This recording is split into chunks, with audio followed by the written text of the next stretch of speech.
الله.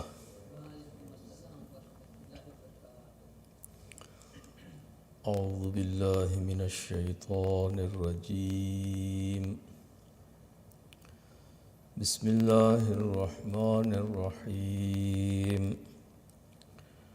الحمد لله رب العالمين بارئ الخلائق أجمعين، والصلاة والسلام على خاتم الأنبياء والمرسلين سيدنا ونبينا ومولانا أبي القاسم محمد. اللهم صل على محمد وآله الطيبين الطاهرين الذين أذهب الله عنهم الرجس وطهرهم تطهيرا. اللهم صل على محمد. أما بعد فأوصيكم ونفسي بتقوى الله، فإنه حبل متين وعروة وثقى. صلوات. اللهم صل على محمد. Dear brothers and sisters in Iman, first of all I advise myself for taqwa, parhizgari and piety, and then I advise all of you for the same. By the grace of Allah, we have entered in the month of Sha'ban, another very special and very blessed month. It's the 8th month of Islamic calendar, which comes after the month of Rajab and before the month of Ramadan. Months of Islamic calendar, as I had mentioned earlier, all of those months are full of events and full of activities, and we can look at the history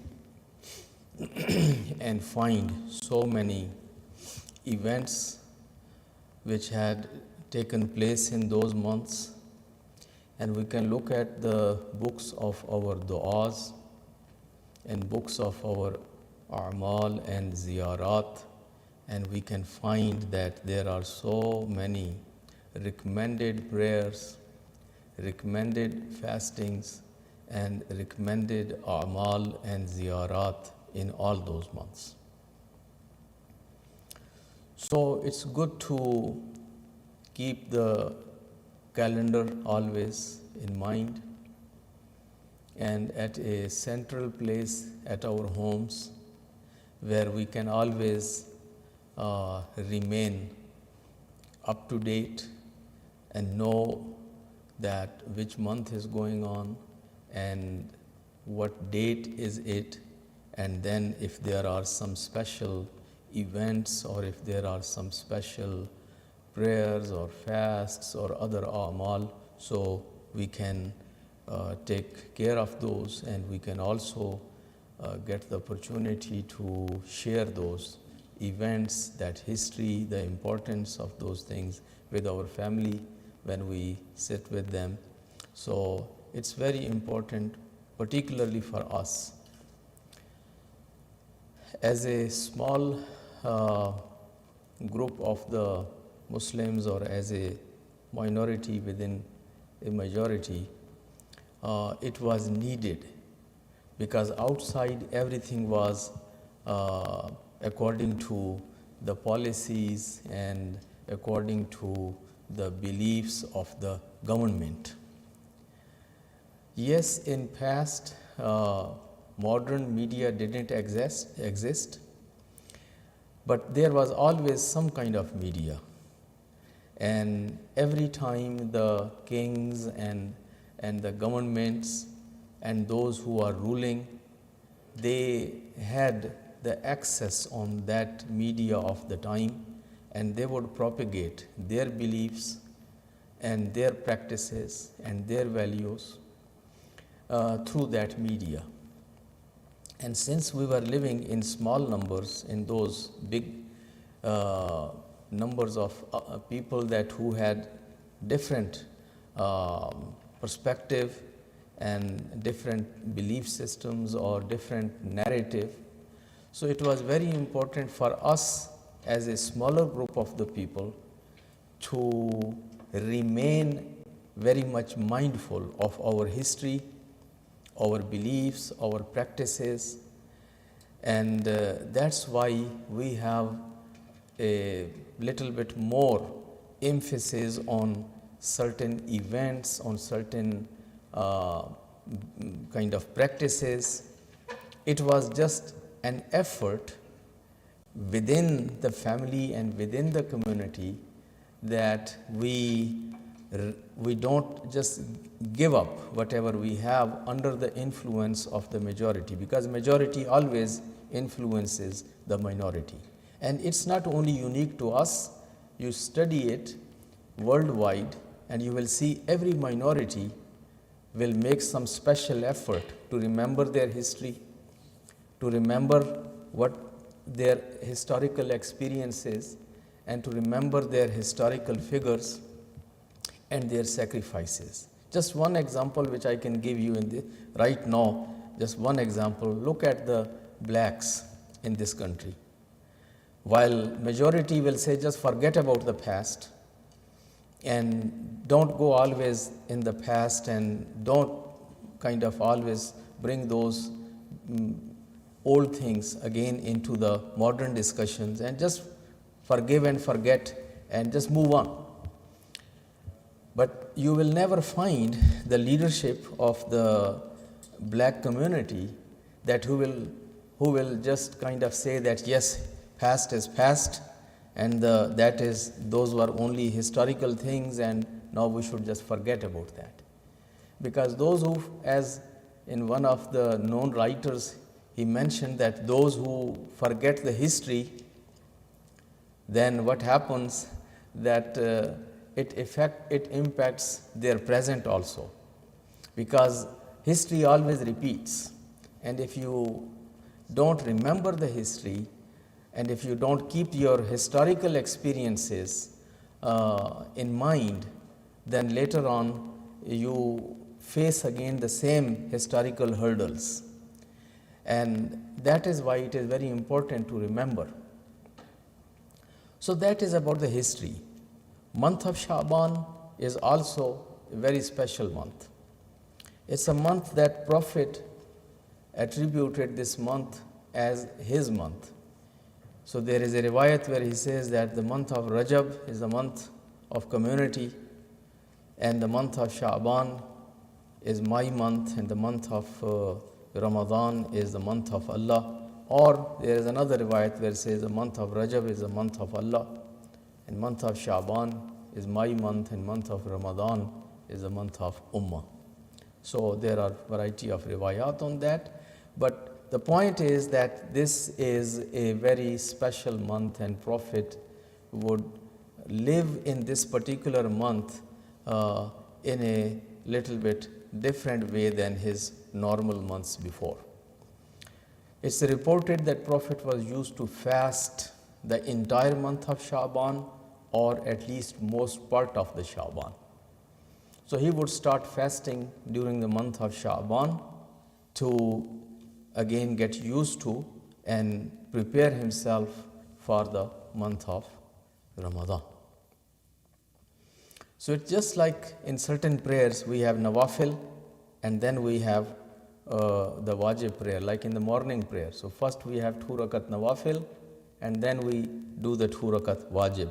So just like the month of Sha'ban, the fastings or nafila, these are the kind of recommended ones, mustahab ones, and then the month of Ramadan comes where now you have the obligatory and mandatory fasts. So there is a connection. And then we have a narration from Amirul Mu'mineen Ali ibn Abi Talib alayhi salatu wasalam. He says, from the day when Prophet emphasized on the month of Sha'ban, and he claimed that this is his month and he honors this month, and he wants us also that we should honor this month. So Imam Ali says that from that day I made the commitment that I will fast this month of Sha'ban in its entirety. And he says that from that time I always fasted this month of Sha'ban, because this was the month of Prophet and this was the sunnah of Prophet to fast in this month. So we will talk a little bit more about the fasting little later, but I just wanted to first of all emphasize that this month is also a month of a lot of events. Matter of fact, according to some riwayat, the first of Sha'ban is the day when Lady Zainab Salamullah Alaiha was born in Medina. There is another riwayat which goes with the 5th of Jumada al-Ula. We at BaitulIlm normally celebrate the Milad of Sayyida Zainab on 5th of Jumada al-Ula, but then there is one riwayat which talks about the 1st of Sha'ban as well. And particularly people in India and Pakistan and in those areas, they celebrate the Wiladat of Janabi Sayyida Zainab Salamullah Alaiha on the 1st of Sha'ban. Then on the 3rd of Sha'ban, according to the famous riwayat, that is the day when Imam Hussain alayhi salatu wasalam was born. It was 4th year of Hijrah, but it was 3rd of Sha'ban. And then on 4th of Sha'ban, we have riwayat that in the 26th year of Hijrah, Abul Fazl al-Abbas was born at the house of Amirul Mu'mineen and Ummul Baneen alayhim as-salatu was-salam. And on 5th of Sha'ban, again according to the famous riwayat, there is a birth of our 4th Imam, Imam Ali ibn al-Husayn Zainul Abidin alayhi salatu was-salam. While there is another riwayat for his birthday, and that is 15th of Jumada al-Ula. So that is the 15th of Jumada al-Ula, and normally in Arabic speaking countries and certain other areas, so they celebrate that Wiladat on 15th of Jumada al-Ula. So this is how, meaning there are different kind of riwayat. I believe that was not 15th of Jumada al-Ula, it is 15th of Rabiul Sani. So, but meaning these are different narrations, and in the month of Sha'ban, normally we celebrate the Milad of Imam Hussain, Milad of Abul Fazl al-Abbas, then Milad of Imam Sajjad, and then on the 15th of Sha'ban, according to all of the followers of 12-hour tradition, the tradition of Shi'i Isna Ashari tradition. So we all believe that the 12th Imam, Hazrat Sahibul Zaman, Ajjalallah Farajahu Sharif, was born on the 15th of Sha'ban. And also the 15th of Sha'ban is a very special day, particularly the night of 15th of Sha'ban is considered the most important and blessed night after Layal al-Qadr. After Layal al-Qadr in the month of Ramadan, the most blessed night is considered the night of this 15th of Sha'ban. We have so many a'mal and so many celebrations so far Nimay Sha'ban. So that again shows us that this month is also a month of history, a month of events, a month that which has a very active and busy calendar, so many a'mal, so many prayers, and particularly so many fasts. So we hope that inshallah we take the advantage of these days of month of Sha'ban, prepare ourselves inshallah for the experience of month of Ramadan. Month of Ramadan, everybody opens the Quran and recites the Quran and tries to complete it from beginning until end. But those who don't have the practice of reciting it on daily basis, alaikum salam, so they kind of struggle to finish the Quran from cover to cover if they are not regular reciters of Quran. So this is also a good time that from the month of Rajab and Shaban, all of us, those who are not everyday reader of Quran, they should try to remove the rust from our skills, open the Quran, read it on daily basis, where we can develop some more familiarity and with more fluency in recitation of Quran. So when the month of Ramadan comes, we are in a good kind of practice because we are reading it from the month of Rajab and Sha'ban. So when the month of Ramadan comes, we open the Quran and here we can read it. We can read it more fluently, and that will help us to complete the one cycle of recitation from Fatiha until Nas, inshallah, in the month of Ramadan. I have met in my early student life those people that who would say that we would complete the 3 cycles of Quran in 1 month of Ramadan. And these were the people that who studied at Najaf, spent a good amount of time in Najaf. They were Najafi ulama, or there were some mu'mineen that who had this privilege of spending some time in Najaf, and they were used to say that during the month of Ramadan we would finish this Quran from Fatiha to Nas not only once but 3 times. That explains that how much people were ma'noos with Quran, how much they would spend their time and invest their time in recitation of Quran, and how much they would enjoy.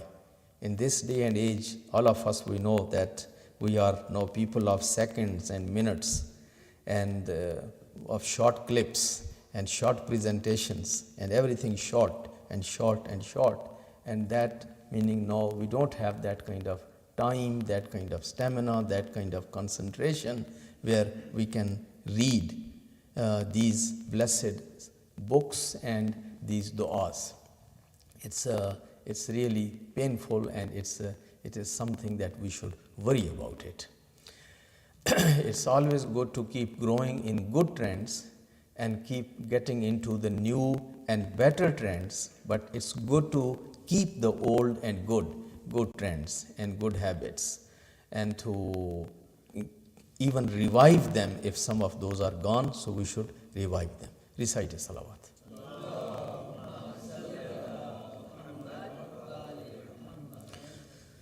أعوذ بالله من الشيطان الرجيم بسم الله الرحمن الرحيم إن أحسن الحديث وأبلغ الموعظة كتاب الله أعوذ بالله من الشيطان الرجيم بسم الله الرحمن الرحيم والعصر إن الإنسان لفي خسر إلا الذين آمنوا وعملوا الصالحات وتواصوا بالحق وتواصوا بالصبر. محمد وآل محمد. اللهم صل على محمد وآل محمد. اللهم صل على محمد وآل محمد. أعوذ بالله من الشيطان الرجيم بسم الله الرحمن الرحيم الحمد لله الذي لا إله إلا هو الحليم الكريم غافر الذنب وقابل التوب وهو الغفور الرحيم إن الله وملائكته يصلون على النبي يا أيها الذين آمنوا صلوا عليه وسلموا تسليما اللهم صل على محمد وآل محمد. اللهم صل وسلم على سيدنا ونبينا ومولانا أبي القاسم محمد. اللهم صل على محمد وعلى أمير المؤمنين وإمام المتقين علي بن أبي طالب.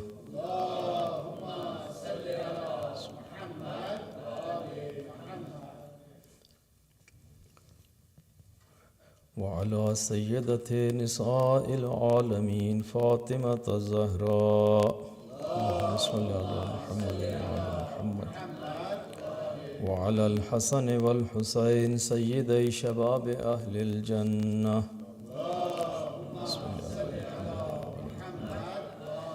وعلى علي بن الحسين ومحمد بن علي وجعفر بن محمد وموسى بن جعفر وعلي بن موسى ومحمد بن علي وعلي بن محمد والحسن بن علي. اللهم صل على مولانا صاحب العصر والزمان. اللهم صل على محمد وعلى آبائه الكرام ما اتصل الليالي والأيام. صلوات.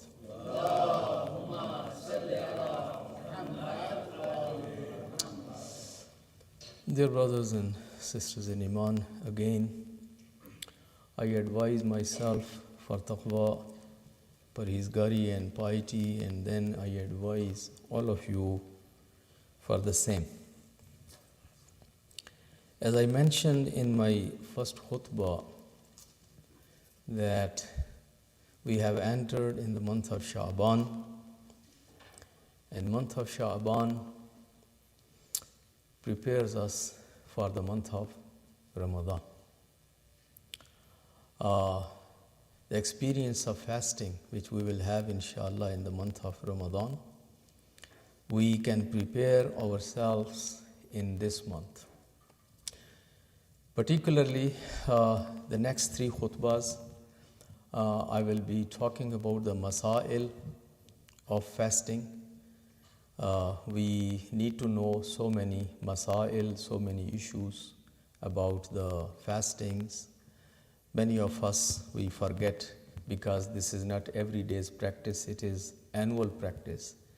And some of us need always some kind of refresher. So in next three khutbahs, I will be talking about the masail, but today just I would like to share with you one hadith of Imam Ja'far as-Sadiq alayhi salatu wassalam,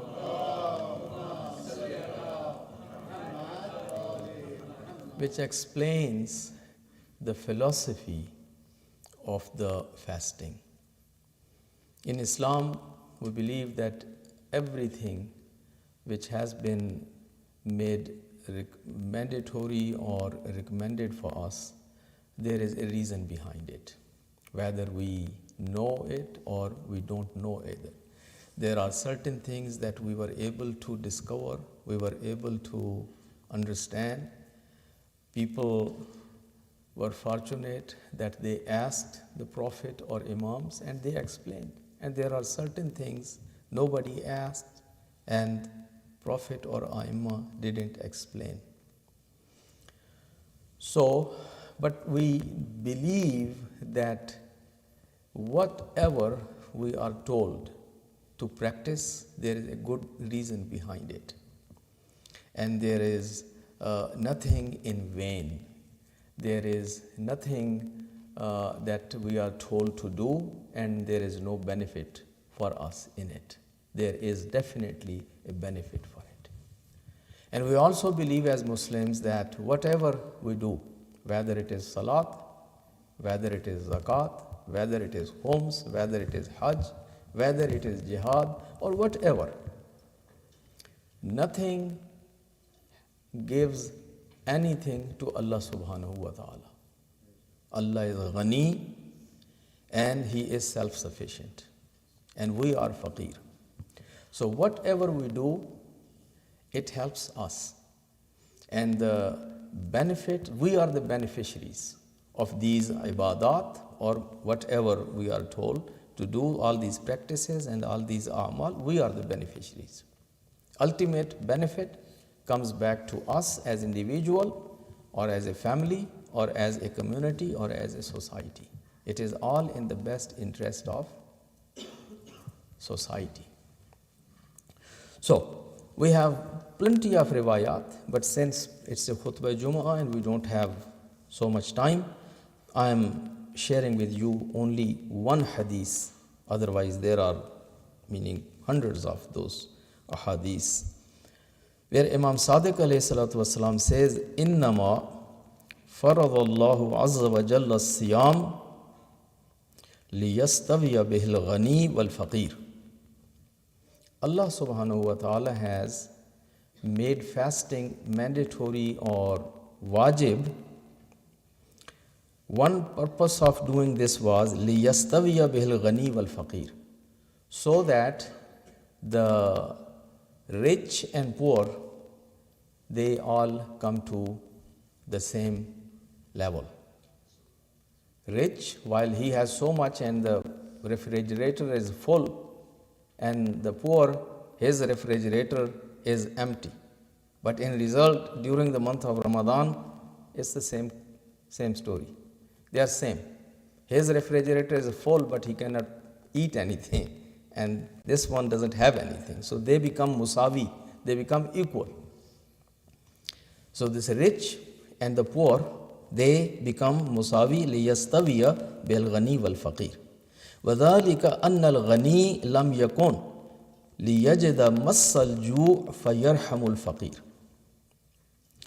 If this rich would not experience the poverty, at least this temporary poverty, then he won't feel the pain of that hunger or for not having something in his possession. So he will not have that kind of mercy or that kind of concern about faqir. لأن الغني كلما أراد شيئا قدر عليه. Ghani, the rich, whenever he wants something, so he is able to have it. So he can go and purchase it, he can go and buy it, and he can have. فأراد الله عز وجل أن يسوي بين خلقه. And when Allah subhanahu wa ta'ala intended to make all his khalq, all his people musawi, equal, bring them to the same ground. وَأَن يُذِيقَ الْغَنِي مَسَّ الْجُوعِ. And also he wanted to see that this ghani, this rich, also have some taste of hunger, wal alam, and some difficulty and some hardship. لِيَرِقَّ عَلَى الضَّعِيفِ فَيَرْحَمُ الْجَائِعِ.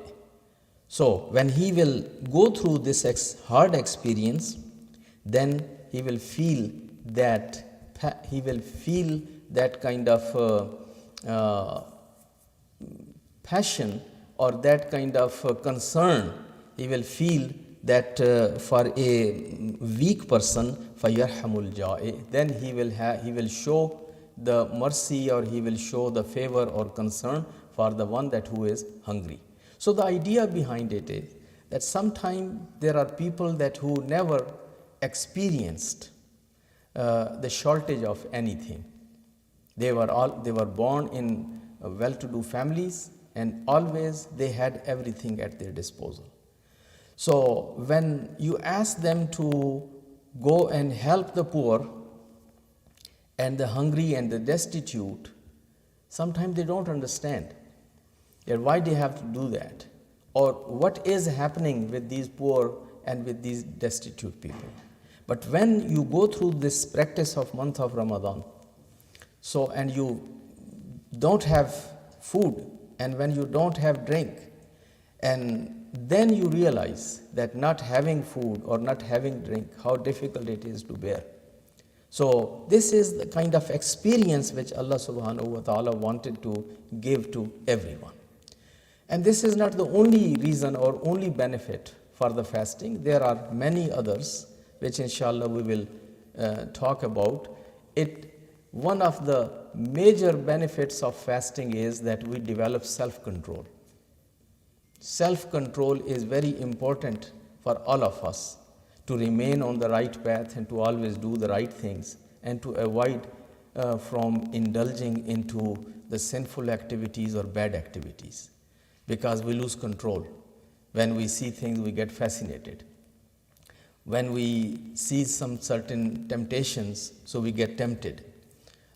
Something that which can hold us back on the right path and we can avoid from those temptations is having a good self-control of us. Fasting is one of the best practices which teaches us how to control ourselves. So we master this skill during the month of Ramadan. We don't control ourselves only from the sinful activities, but even from some of those things which are allowed normally, and those are permissible before fasting or after fasting, and those are our daily habits and daily necessities, but we can hold back ourselves even from drinking the water. It is so natural practice, eating food or doing certain other things. So this is one of the benefits, and then there are so many other benefits. So it's good that we should study a little bit and look around that why do we fast, what are the benefits of fasting, what can we achieve during the fastings, and then again we can, while we are fasting, so we can derive more and more and more benefits. So it shouldn't be only a hunger strike. It should be a purposeful, it should be a meaningful practice. And we develop the higher levels of piety and taqwa and spirituality. After all, fasting is made wajib la'allakum tattaqun, that you develop taqwa. And if we have taqwa, then the higher degrees of taqwa. And if we are at the higher level, then we need to go even higher. So because this suluk and this sayro suluk or these manazil or these stations of suluk are not limited, and there is always a room to improve. There is always a room to get even better and better. And then if we want to see, since we need role models during the month of Sha'ban, we just discussed, we have the best role models. Sayyida Zainab Salamullah alayha, Imam Hussain alayhi salatu wassalam, Imam Zainul Abidin, and Qamar Bani Hashim, Abul Fadl Abbas alayhi salatu wassalam.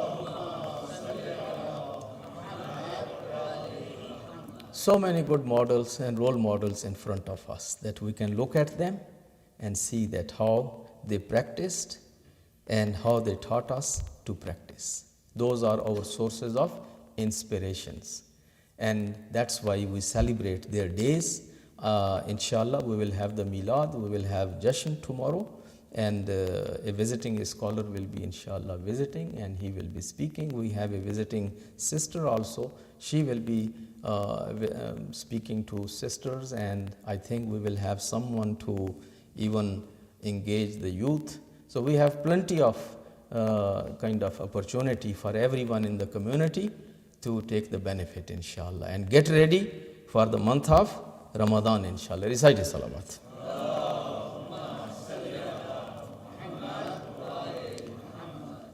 أعوذ بالله من الشيطان الرجيم بسم الله الرحمن الرحيم توبوا إلى الله توبة نصوحا عسى ربكم أن يكفر عن سيئاتكم ويدخلكم جنات تجري من تحتها الأنهار وقال الله تبارك وتعالى أيضا إن الله يأمر بالعدل والإحسان وإيتاء ذي القربى وينهى عن الفحشاء والمنكر والبغي يعظكم لعلكم تذكرون صلى الله عليه وسلم.